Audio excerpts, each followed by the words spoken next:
Hello YouTube, welcome back to my channel, and in this video I'll be talking about the OnePlus 3T with the latest Oreo update and OxygenOS 5.0. Now it's been a while I know since I did the last video guys, so I do apologize about that.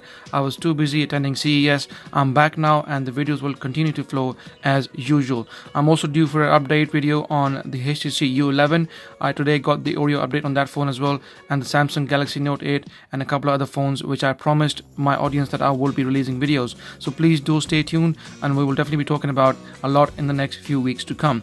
Okay, getting back to the OnePlus 3T, this is the gold version that I've got guys. By the way, just reminding you about the specs of the OnePlus 3T. It's got the Snapdragon 821 along with 6 gigs of RAM. Let's quickly have a look and see which version of Android this phone is running. So settings, and then right at the end about the phone, as you can see, the phone is now running OxygenOS version 5.0, 6 gigs of RAM, 64 gigs of storage, and like I said 8.0 Oreo, and 1st of September 2017.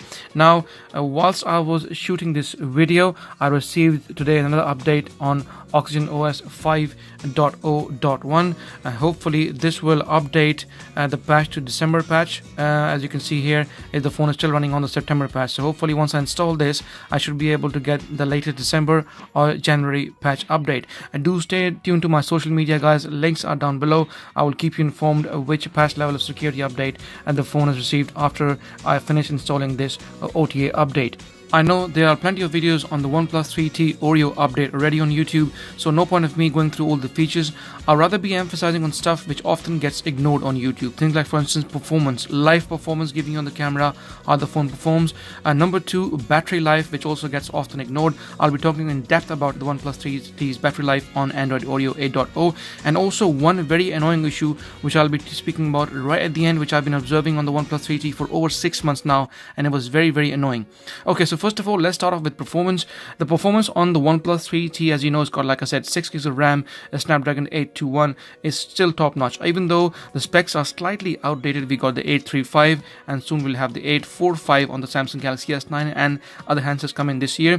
But still, these specs are quite relevant. 6 gigs of RAM, 821, still a very powerful specs, and they should last you at least for a year or two if you are a very fussy and a heavy user. For every user, this phone can probably last you for a couple of years or maybe even more. So let's open a few things up and see how it goes. The apps are opening quite easily without any issues.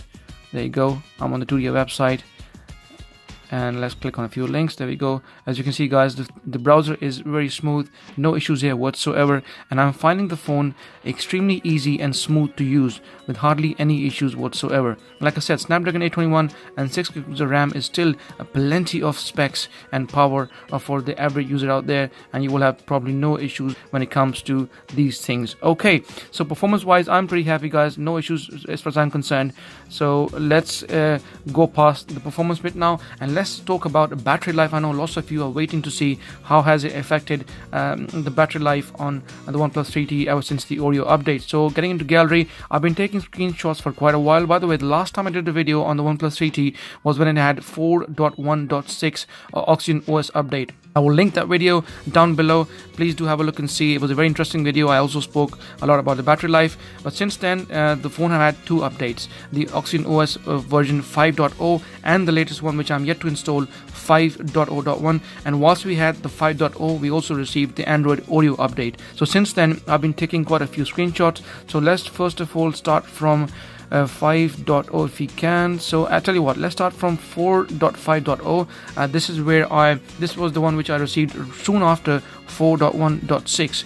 So it had plenty of changes in it. As you can see, added lift up display, gaming, do not disturb, low priority notification, all this stuff guys. Dash charging animation was also redesigned, removed music app and things like that. I'm sure you probably must have seen plenty of videos, but obviously, like I said, I'll be emphasizing more on the things which often get ignored on the internet. So let's quickly have a look and see what I had been observing since then. As you can see, on September 29th at about just past 11 o'clock, battery was at 89%, and then battery went down to 87% in overnight, so still looking very nice. Once again, 69%, 8 past 11, 1st of October, 65%. So it went down from 69% to 65% overnight, still looking very nice. So standby time so far, I've had no issues with the new updates and the older updates whatsoever. Okay. Once again, I used this phone heavily using my typical bits and bobs, and I was able to achieve a total screen on time of 4 hours and 45 minutes. To be honest, ever since I had the OnePlus 3T, I've had no major issue with the batteries as such. The screen on time has slightly reduced. I used to get over 5.5 to 6 hours of screen on time initially, but then as time went on, obviously the battery depreciates, you charge more, you consume more charging cycles, and the battery life went slightly down, but still, keeping in mind the other handsets like the Galaxy S7 Edge, which I'll be talking about later in a few weeks time. I've done a video on that too. I'll be uploading that very soon. The battery hasn't depreciated as much as I expected, so the OxygenOS has been very stable. It's been well optimized for the battery, and overall I'm happy. I'm getting around 4.5 to 5 hours of screen on time with Wi-Fi and a bit of mixed use, which is not too bad. Okay, once again, another screenshot. I was able to achieve a total of 4 hours and 46 minutes of screen on time. Once again, no issues whatsoever. Now here where I got the OxygenOS 5.0. This was the second update after the 4.1.6, and along that update I also got the Android Oreo 8.0, which is 1.4 gig, as you can see, guys. So parallel apps, picture-in-picture, autofill, smart text selection, all these bits and bobs. Like I said, there are plenty of videos out there, guys. You can obviously go through that, and you can make your mind up or whatever the features are. But like I said, I'll be emphasizing more of the stuff that which often gets ignored, like battery life and performance. Okay, so once again, once I did the update, before the update it was on 4.5.0, and then eventually after the update it went all the way up to Android Oreo 8.0. So this was the Android Nougat 7.1.1 and the older patch update before the Oreo update.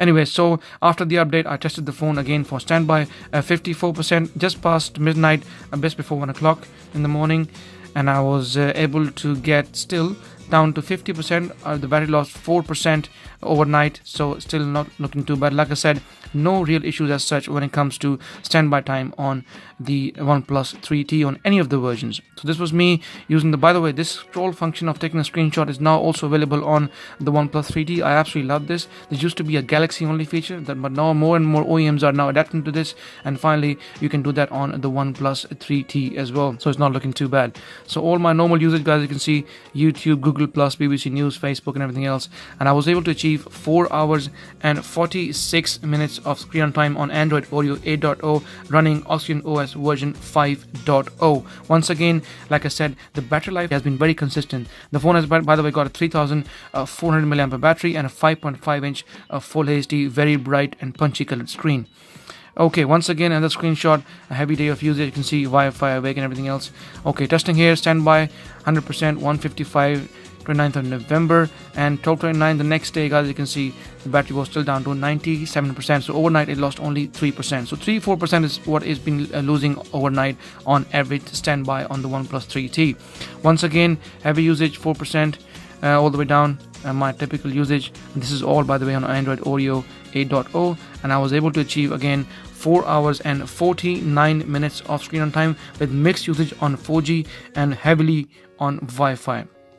Okay, once again 3%, and you can see typical usage. And okay, here you can see long straight lines. I was using Wi-Fi and also using GPS satellite navigation, and amazingly, when you're using the phone on satellite navigation like Google Maps, the phone tends to last a lot longer.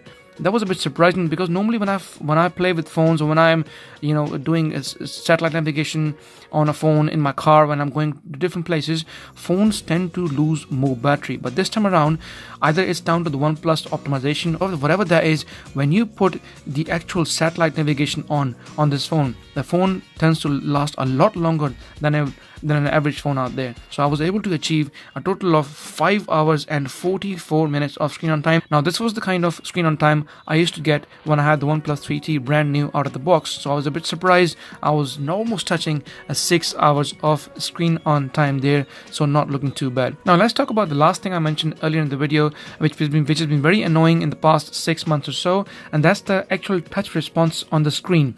Now ever since I had the phone out of the box, it wasn't too bad. Then I remember receiving one of the updates, and then all of a sudden the OnePlus 3T lost its touch response. It wasn't as fluid after some update. I can't remember what it was, but for the past 6 or 8 months, the touch response on the keyboard specifically was very, very annoying. But now, ever since the Oreo update, I'm seeing that the touch response is now back to normal, and you find it very easy and very nice to type on the keyboard. I'm by the way using the Swift keyboard. This is my favorite keyboard. It really helps you type really fast. It remembers all the words for you, and then you're able to type very quickly. So it's not too bad. So like I said, I'm finding it very easy to not type stuff, and the touchscreen response has been very nice.